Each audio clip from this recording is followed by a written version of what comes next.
Hello guys, welcome back to the channel. If you're new, welcome to the channel. My name is Michelle and I hope that you're going to enjoy all the personal development content that comes onto this channel. So on today's video, I'm going to be sharing with you guys something that I literally have been wanting to talk to you guys about, but I don't know why I haven't done this video. So yeah, again, I don't know where you are around the world, but it is cold, darling. I am frozen, my God. And I'm literally dressed like this because I'm in front of lighting and it's warm, but like as soon as I dash out, it's cold. Anyway, today I want to talk a little bit about the imposter syndrome. I know you've probably heard this term before. I've heard it so many times. I have suffered from this and not really realized that it was it until I heard what it is, and I was like, oh my God, I can identify with that. That is me right now, and literally had to start beginning the journey to coming out of it. So let's just go on Google and really kind of see what Google says this is, first of all, to get a proper definition of what it is. So Wikipedia says the imposter syndrome, also known as imposter phenomenon, fraud syndrome, or imposter experience, is a psychological pattern in which one doubts one's accomplishment and has a persistent internalized fear of being exposed as a fraud. So this normally happens quite a lot when you are wanting to do something that a lot of people maybe have done, or you're wanting to do something that's a little bit more bigger than you, and a part of you just feels like you're not experienced enough, you're not good enough, whatever the case. I'll give you like an example. Let's say you want to start a YouTube channel to do makeup and you feel like sheesh, but I don't have the right background, I don't have the camera, I don't have everything that the other guys that do camera content like that have, so therefore I'm going to come out as a fraud. And you start thinking about things like, what if somebody clips like some part of my video and puts it on Twitter and talks about how I'm not good enough, or they try to oppose what I have to say, or whatever the case is. But that really where that mentality comes stems from for a lot of people. And I think for me, it was more than anything trying to put myself in the public eye. It's like, yeah, but what if somebody comes and disagrees with what I have to say? And me having to think about this quite a lot made me think about, how do you actually get over the imposter syndrome? How do you actually get past that fact and realize that, listen, okay, I know what I'm doing, I can do this, I'm always open to learning, but I am good at what I do. And that is literally the combat. So I'm just going to share with you guys a couple of tips of how you can combat the imposter syndrome. The first thing that I'm going to really ask you to do if you are currently suffering from this is be kind to yourself. I think half the time we are a little bit more harder to ourselves, and we think stuff like, geez, I am not as successful as I should be, or I don't have the right clothes, I don't have the right camera, I don't have the right things. Therefore we feel very nervous because we just feel like somebody's going to catch us out, like somebody's going to be like, she's not able and she's not capable, therefore she must fall. I mean, in the culture that we live in now, it makes it a lot more worse. But that's really how you need to start moving. You need to start, just be a little bit more kind to yourself and give yourself the credit. Something that I've always tweeted actually for the rest of this week was, you know, give yourself a chance, give yourself an opportunity to do those things that you've always wanted to do, because you'll never know once you've actually done them. Number two, the biggest thing, if you do not hear anything I say throughout this video, this is what I want you to hear, and that's put in the work. Okay, let me tell you why. Sometimes the imposter syndrome comes from the fact that you are lagging. Sometimes when you feel like you're not reading enough material, you're not doing this, you're not doing that properly the way that others people are doing it, and when I mean properly, I mean with the relative consistency that it should be done, you will some sort of start getting an imposter syndrome. You will start feeling like you are being a fraud because you are chancing your way through things all the time. So how do you actually combat that? You need to start putting in the work. You need to actually start putting in the hours, because guys, there's a huge mind shift when you actually start putting in the work, and you can have discussions and you can talk to people knowing that you know what it is that you're talking about. You know, if you are going to be reading all the material and doing everything that you need to do for you in order to be at those stages, even if somebody argues with you, whatever it is you have to argue to say back is based on the fact that you've learned and is based on your perspective, whether it is wrong or right. But you come with a very strong argument, mainly because you have been doing the work, mainly because you have been putting in the hours. And the biggest thing is, when you put in the hours, again, you do get a little bit of faith. Like, again, you guys know I will bring this again to the Bible.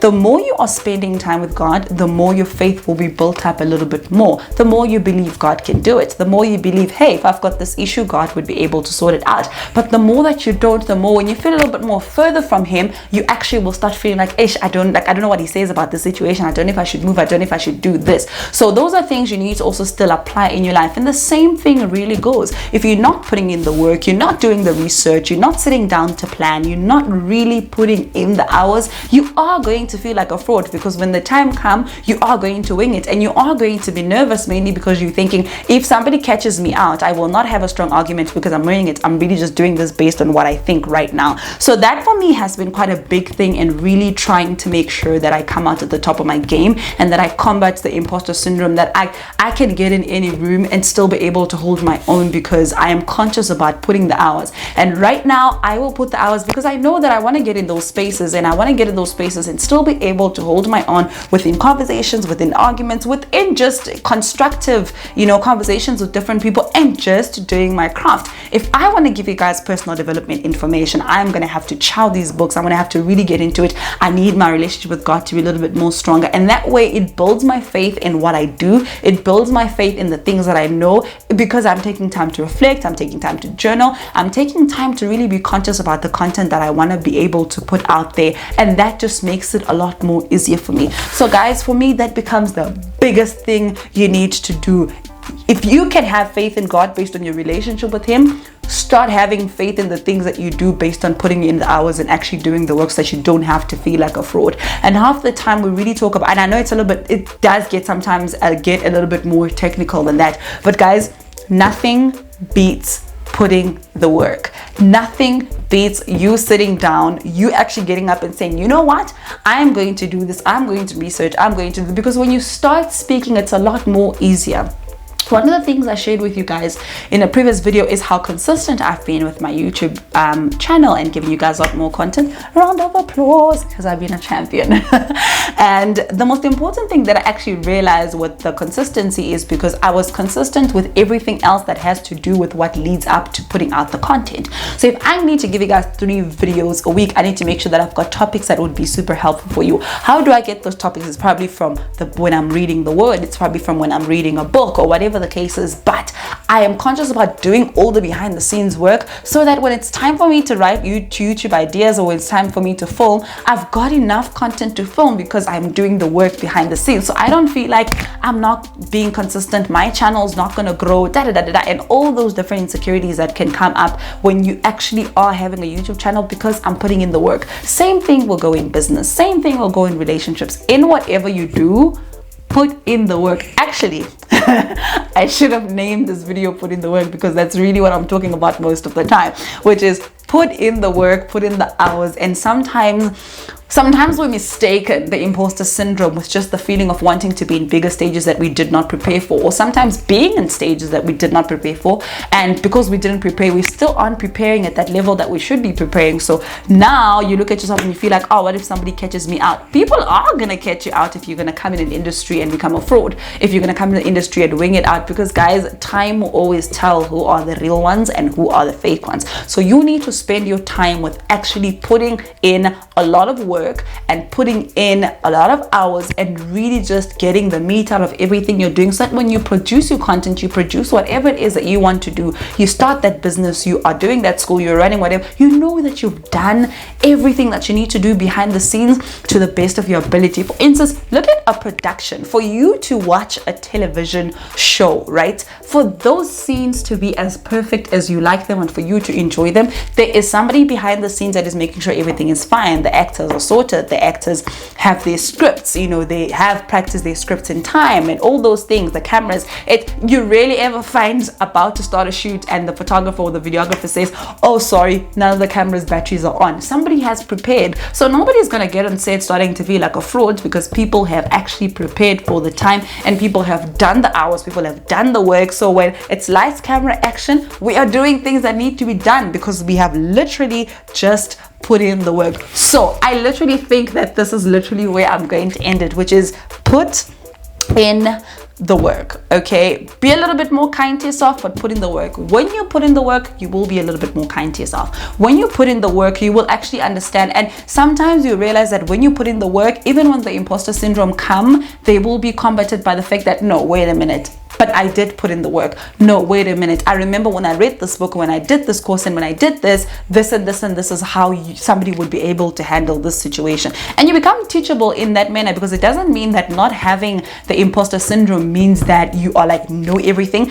It just really means that you are confident in your ability and the things that you are doing. And for you to be able to be confident in the things that you're doing and your ability, you need to be able to back yourself and make sure that you put in the hours, make sure that you've done the work. So if you never take away anything from this video, which is basically everything I've been saying, that is, put in the hours, put in the work, and you will easily stop feeling like a fraud. You will easily stop feeling like somebody's going to catch you out, or people are going to laugh at you, whatever the case is. But if you put in the hours in that, if you research, if you know what you're doing, if you're really trying to, make sure that you do what you do. So I love something that Nicolette actually said in a video. She was being interviewed by somebody. I'll actually put the link down below on her channel that I saw, and she said that I don't know who she got the quote from, I don't remember, but the statement that she said really rang with me, which is, never give anybody an opportunity to say that you are not good enough. And how do you do that? You put in the work. That's literally it. You put in the work, because in that way you will not give anybody an opportunity to say she's not good enough, because you are doing the reading, you putting in all the work, you are doing the practicing, you are doing everything that you can, even if it's not at the best level, but we can see the effort, we can see the time that you are taking behind the scenes. It's like when you look at people that are wise, that you look up to, and you're like, oh my gosh, this person has got so much wisdom. Yes, sometimes it's innate, but majority of the time people invest in reading books and invest in resources that would be able to increase their wisdom, that would give them that wisdom to be able to share it out with you guys. So with all of that said, I hope that this video was super fruitful. If it was, please do give it a thumbs up. If you've suffered from something like this, I would definitely want to hear from you. Let me know on the comment section below if you've suffered from something like this. How did you combat it? Is it something that you're currently battling with at the moment? And let's chat on how we can actually help each other actually get through this. I love you guys so much. Don't forget to subscribe to the channel and have yourself an awesome one. See you next time. Bye.